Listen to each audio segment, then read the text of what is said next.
মন দিয়ে শ্রবণ করুন, মন দিয়ে শ্রবণ করুন। দেখুন, একটা মা কিন্তু আপনাদের সবার কপালের মধ্যে তিলক প্রদান করছে। আমার সামনে ছোট ভাই আছে, সেই ভাইও কিন্তু তিলক দেওয়ার জন্য সম্পূর্ণ রেডি করে রেখেছেন। দেখেন, খুব মন দিয়ে শুনবেন, আজীবন আপনাদের কাজে আসবে। কখনো কোনো পুরুষ মানুষের কাছ থেকে মাদেরকে বা মেয়েদেরকে তিলক করতে নাই। খুব মন দিয়ে শুনবেন কথাটা। কিন্তু এখন মেলাতে যাবেন, দেখবেন সাধু বাবা সেজে অনেকজন কিন্তু মেয়েদেরকেও তিলক পড়াচ্ছে, বিবাহিত বউকেও তিলক পড়াচ্ছে, কুমারী মেয়েকেও তিলক পড়াচ্ছে। আপনারা দেখেছেন তো সবাই। কোন পুরুষ মানুষের অধিকার নাই কোন নারীর কপালে হাত দেওয়ার, শুধুমাত্র নিজের স্বামী ছাড়া। কথাটা কিন্তু অবশ্যই মন দিয়ে শুনবেন। মায়েরা, আপনাদের যে স্বামী, আপনাদের কপালের মধ্যে তিলক পরাতে পারবেন শুধুমাত্র। আর অন্য কোন পুরুষ মানুষ, কোন মন্দিরের পুরোহিত মশাইও পর্যন্ত কোন মায়ের কপালে তিলক পরাতে কিন্তু পারবেন না। পরাবেন কোথায়? বাম হাতের মধ্যে। আর সেই বাম হাতে তিলক ঠেকানোর পরে আপনি সেই তিলকটা নিয়ে নিজে ধারণ করতে পারবেন, কিন্তু আপনার কপালের মধ্যে সে কিন্তু তিলক পরাতে পারবেন না। অনেক বড় বড় মায়ের মন্দির যাবেন, দেখবেন ওখানকার পুরোহিত মশাইও কিন্তু আপনার কপালের মধ্যে দিয়ে দিল তিলক। অধিকার নাই। একটা মেয়ে মানুষ প্রত্যেকটা ছেলের কপালে কিন্তু তিলক পরাতে পারবে। একটা বিবাহিত মেয়ে মানুষও, মায়েরাও প্রত্যেকটা পুরুষ মানুষের কপালে তিলক পরাতে পারবে। ওই জন্য লক্ষ্য করবেন, বড় বড় কীর্তনের আসরে যাবেন, দেখবেন মায়েরা আছে তিলক পরানোর জন্য। কোনোদিনও দেখতে পাবেন না কোনো বাবাদেরকে তিলক পরাতে। কীর্তনের আসরের ভেতরে দেখতে পাবেন না। কিন্তু আমরা কি করছি? না জানা অবস্থাতে ভুলগুলো করছি। আমরা যে কথাগুলো এই 5 দিনের মধ্যে শিখব, তা কিন্তু আমাদের আজীবন কাজে লাগবে। ওই জন্য কোন পুরুষ মানুষের কাছ থেকে মায়েরা কখনো তিলক ধারণ করবেন না, দয়া করে। এবার আপনাদের ইচ্ছা, আপনাদেরকে তো আমি জোর করতে পারি না। আপনাদেরকে বলার কাজ, শাস্ত্রীয় বচন বলার কাজ আমার, সেই জন্য আমি বলছি। একটা মেয়ে মানুষ সবার কপালে কিন্তু তিলক দিতে পারবে, মেয়েরও কপালে তিলক দিতে পারবে, আবার ছেলেদের কপালেও তিলক দিতে পারবে। কারণ লক্ষ্য করবেন, মেয়েরা কিন্তু ভাইদেরকে ভাই ফোঁটা দিয়ে থাকে, তাই তো? দেন তো আপনারা? এই তিলক দেওয়ারও কিন্তু নিয়ম আছে। কেমন নিয়ম? দেখেন, আমাদের কিন্তু 5টা আঙ্গুল আছে। কারো কারো যে 6টা আঙ্গুল আছে, লক্ষ্য করবেন 6টা আঙ্গুল কিন্তু কাজ করে না। একটা আঙ্গুল, 6টা আঙ্গুলের মধ্যে একটা আঙ্গুল কিন্তু কাজ করবেন না। যে 6টা আঙ্গুল থাকলে 6টা আঙ্গুলই কাজ করবে, তার সেটা কিন্তু হবে না। সংস্কৃতে একটা সূত্র আছে, জেন অঙ্গ বিকার। অঙ্গ বেশি হওয়াটাও বিকার, অঙ্গ কম হওয়াটাও বিকার। কারো 2টা পা আছে, যদি 3টা পা হয়ে যায়, ভগবানের কৃপাতে যদি 3টা পা থাকে, তাকে কি আপনি সুস্থ সবল বলবেন? বলবেন না। ভগবান তাকে তো একটা বেশি দিয়েছে, তবুও কিন্তু তাকে সুস্থ মানুষ বলা যাবে না সব দিক থেকে। আমাদের কিন্তু 5টা আঙ্গুল আছে সবার। এই 5টা আঙ্গুলের তিলক দানের 5টা আঙ্গুলেরই কিন্তু নিয়ম আছে। কেমন করে? এই যে বৃদ্ধ আঙ্গুল আছে এটাকে অঙ্গুষ্ঠ বলে। কোন মা যখন কোন ছেলেকে বিজয় তিলক দিবে, লক্ষ্য করবেন আপনারা সবাই সিরিয়াল বা মোবাইলে বা টিভিতে অনেক বই দেখেন, রাজার বই দেখতে গেলে দেখবেন মারা তিলক পরিয়ে দিচ্ছে তার সন্তানকে বিজয় তিলক, সেটা কিন্তু এই অঙ্গুষ্ঠ এই বৃদ্ধ আঙ্গুল দিয়ে পরিয়ে দেয় বিজয় তিলক, যাতে তার সন্তান যেখানে যুদ্ধ করতে যাচ্ছে সেখান থেকে বিজয় লাভ করে যাতে বাড়ি ফিরে। এই আঙ্গুলটা সব থেকে অশুভ আঙ্গুল, খুব মন দিয়ে দেখবেন সবাই। এর নাম কি? তর্জনী আঙ্গুল। এই আঙ্গুলটার নাম হচ্ছে তর্জনী আঙ্গুল। কেউ যখন মারা যাবে তার কপালে কিন্তু এই আঙ্গুল দিয়ে কিন্তু তিলক পরিয়ে দিতে হয়। লক্ষ্য করবেন, যারা বাবারা বসে আছেন আপনারা তো সবাই শ্মশানে গেছেন, দেখবেন যে আপনারা যাকে নিয়ে যান তাদের কিন্তু সব কিছুই কিন্তু আগেই পরিবর্তন করে দেওয়া হয়, কিন্তু একটা জিনিস, সেই তিলকটা কিন্তু সাথে করে নিয়ে যাওয়া হয় অন্তিম যাত্রা অবধি। লক্ষ্য করবেন, ওই জন্য বলা হয় যা দিবেন অঙ্গে তাই যাবে সঙ্গে। কি যাবে? কিছুই যাবে না, অঙ্গে একমাত্র সেই তিলকটা যাবে, আর কিচ্ছু যাবে না। লক্ষ্য করবেন তো, সেই জন্য এই তর্জনী আঙ্গুল দিয়ে কোন মৃত ব্যক্তিকে তিলক করাবেন, কোন জীবিত ব্যক্তিকে কিন্তু তিলক করাতে নেই এই আঙ্গুল দিয়ে। আমরা যদি না জানি আমরা জীবিত মানুষকেও তিলক পরিয়ে দিই। এমনকি অনেক মায়েরা এমন আছেন সিঁদুর পরার সময় টুক করে উঠিয়ে পরে নেন এমনি করে এই আঙ্গুল দিয়ে। লক্ষ্য করবেন কিন্তু কখনো কিন্তু এই আঙ্গুল দিয়ে সিঁদুরও পর্যন্ত কপালে পড়তে নাই মায়েরা। মাঝখানের যে আঙ্গুল সেটা হচ্ছে মধ্যমা আঙ্গুল, যেটা বড় আঙ্গুল সব থেকে। নিজের কপালে যখন নিজে তিলক করবেন, শুধুমাত্র নিজের কপালে নিজে তিলক করবেন, তখন কিন্তু এই মধ্যমা আঙ্গুল দিয়ে পড়তে হবে। তার পাশে যে অনামিকা আঙ্গুল আছে এটা সব থেকে শুভ আঙ্গুল। এই পাঁচটা আঙ্গুলের মধ্যে সব থেকে শুভ আঙ্গুল হচ্ছে এই অনামিকা আঙ্গুল। ওই জন্য লক্ষ্য করবেন, আপনারা যখন বিবাহের সময় আপনার স্বামীকে আংটি পরান তখনও কিন্তু এই অনামিকা আঙ্গুলে পরাতে হয়।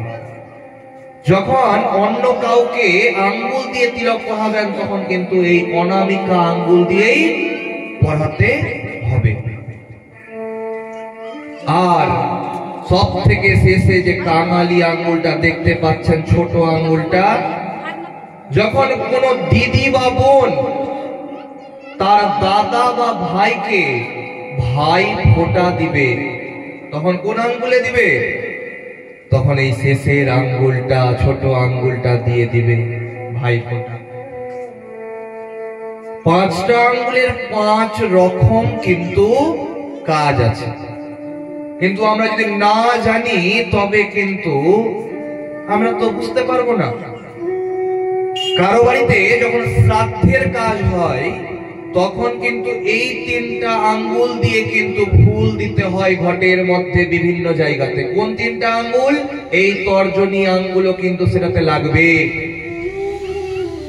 শ্রাদ্ধ যখন হবে সেই শ্রাদ্ধের কাজে কিন্তু এই তর্জনী আঙ্গুলটারও ব্যবহার হবে। কি? অঙ্গুষ্ঠ, তর্জনী আর মধ্যমা, এই 3টা আঙ্গুল দিয়ে ফুল নিয়ে দিতে হবে ঘটের মধ্যে। কিন্তু যদি আপনার বাড়িতে সত্যনারায়ণ পুজো হয়, বাড়িতে কোনো অন্ন পুজো হয়, তখন কিন্তু এই আঙ্গুল ব্যবহার করা যাবে না। তখন এই 3টা আঙ্গুল দিয়ে মাঝখানে এই যে 2টা আঙ্গুল, এই 2টা আঙ্গুল উপরে উঠে থাকবে।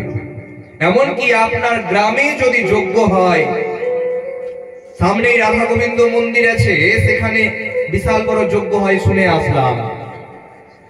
সেখানে লক্ষ্য করবেন এই 3টা আঙ্গুল দিয়ে পুরোহিত মশাই স্বাহা করতে বলবে। অগ্নির পত্নীর নাম হচ্ছে স্বাহা।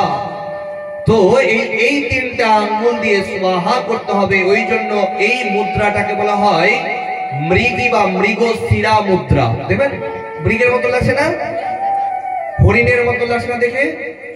ওই জন্য এই আঙ্গুল দিয়ে দেখবেন সেখানে অগ্নিতে আহুতি দিতে হচ্ছে।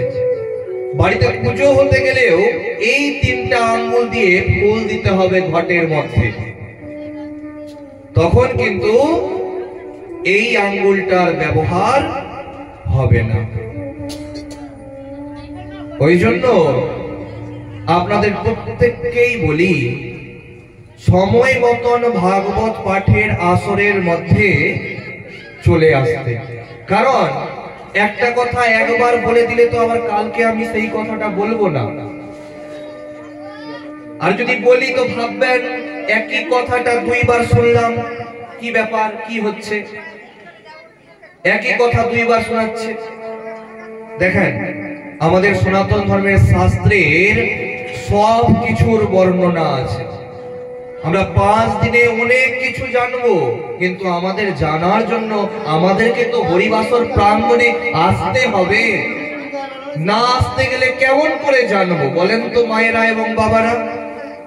এই যে আপনারা তিলক দেওয়ার কথা জানলেন, অবশ্যই কেউ যখন মারা যাবে অবশ্যই কিন্তু তিলকটা কিন্তু পড়াবেন। কারণ আপনি দূরে দূরে থাকবেন তখন, যে আমি যদি ছুঁই তো আমার অনেক কিছু হয়ে যাবে। তার ভিতর থেকে প্রাণ পাখিটা কিন্তু বেরিয়ে গেছে। আর যখন প্রাণ পাখি বের হয়ে যায় তখন আমাদের দেহটা একটা জড় বস্তু হয়ে যায়, তার মধ্যে আর কোনো চেতনা থাকে না। সেটাই হচ্ছে জীব আত্মা। আমরা গীতাতে সবাই জানি আমাদের শরীরের মৃত্যু হয়, আত্মার কিন্তু কখনো মৃত্যু হয় না। নৈনম ছিন্দন্তি শস্ত্রাণি নৈনম দহতি পাবকঃ ন চৈনম ক্লেদয়ন্ত্যাপো ন শোষয়তি মারুতঃ। অর্থাৎ এই আত্মাকে না কোনো অস্ত্র দিয়ে কাটা যায়, না এই আত্মাকে আগুনের মধ্যে পোড়ানো যায়, না আত্মাকে কখনো জলের মধ্যে ভাসানো যায়, মাটির মধ্যেও কিন্তু পোতা যায় না। আত্মা কেমন? আমরা আমাদের যখন শরীরের মধ্যে আমরা যে পোশাক পরে থাকি, সেই পোশাক যখন নোংরা হয়ে যায় আমরা সেটাকে কি করি? সেটাকে রেখে দিয়ে নতুন বস্ত্র, পরিশুদ্ধ বস্ত্র আমরা ধারণ করি। সেই বস্ত্র রূপ হচ্ছে আমাদের শরীর। এক বস্ত্রকে ত্যাগ করে যেমন আমরা একটা নতুন বস্ত্র ধারণ করি, ঠিক সেই রকম আত্মাও একটা দেহকে পরিবর্তন করে আর একটা দেহে প্রবেশ করে মাত্র। আত্মা কিন্তু কখনো মরে না। সেই জন্য শ্মশান হচ্ছে এমন একটা পবিত্র জায়গা যেখানে মানুষকে অন্তত পক্ষে যাওয়া দরকার। কারণ কত অহংকারী মানুষ, কত ধনী মানুষ সেখানে পুরে ছাই হয়ে গেছে। তার কোনো অহংকার সেখানে কিন্তু থাকেনি। যে ধনী মানুষ কোথাও বসতে গেলে গরিব মানুষকে পাশে বসতে দিত না,